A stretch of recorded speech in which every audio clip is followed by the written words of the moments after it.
Hi guys, I have a small project here for you, showing you how to alter things if you don't like the color they are. So we're going to use gesso today. I bought this gesso just at Walmart a while ago. I don't even remember the price, but it's usually cheapest there. Then I'm going to use some wood veneer. I got my wood veneer at, it's Recollections brand, so at Michael's. And then from Joann's, we have some resin flowers. So I left on the plastic to make it easier, but they're the ones with the glue on them, but you can alter those as well. Then I have a little resin heart, and we have a Tim Holtz change attacher.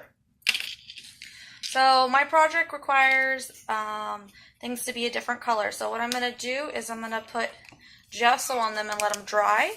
And then once the gesso is on your product and it dries, you can tint it with any color you want. The gesso is tintable. Also, if you want it thinner and you just want like a washed look, you can use some water. It's just regular tap water. Make your gesso lighter so it's not so heavy on your project. If you want to just like brush parts of it and you want some of the true color that it originally came with in, then you can. I pretty much want my clocks solid white.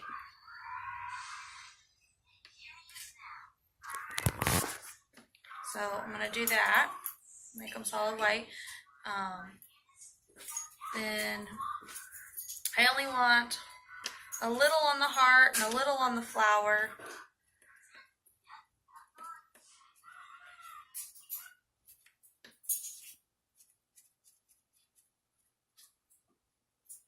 And it'll dry slightly thicker than your average paint because it's a primer.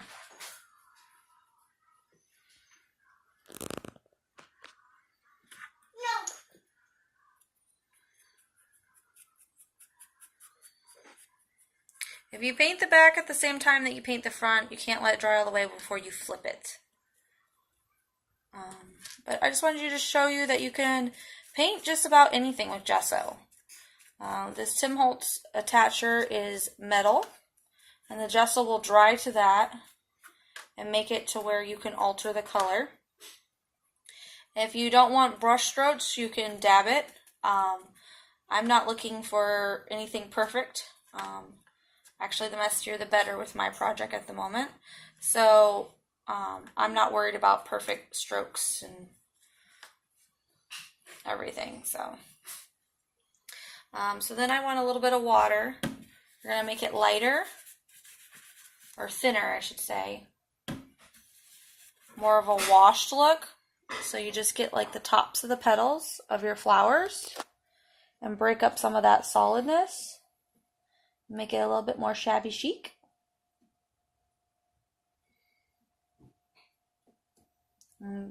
We are not looking for perfection. Perfection is not what we want.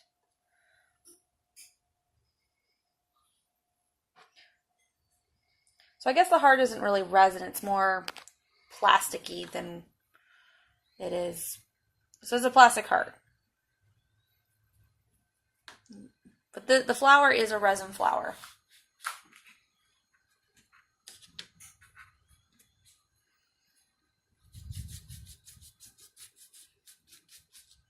You can go back in once these dry and put on as many layers as you want, drying in between.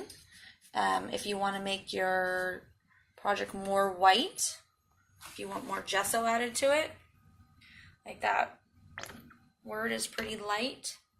So if I wanted it darker, I could put it darker. What you need to do is when they're drying, just make sure they're not sticking to the surface of whatever you have them on. If you have a craft mat, you want to use that. A non-stick craft mat would work well.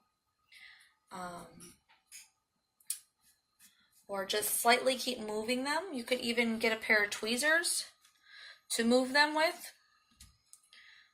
And make sure you get the edges if you're looking for a solid coverage on your dimensional products.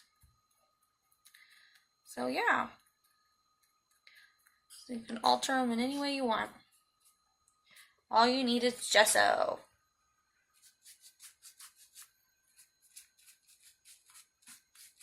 Alrighty. I'm going to let mine dry. Thanks, guys. Bye.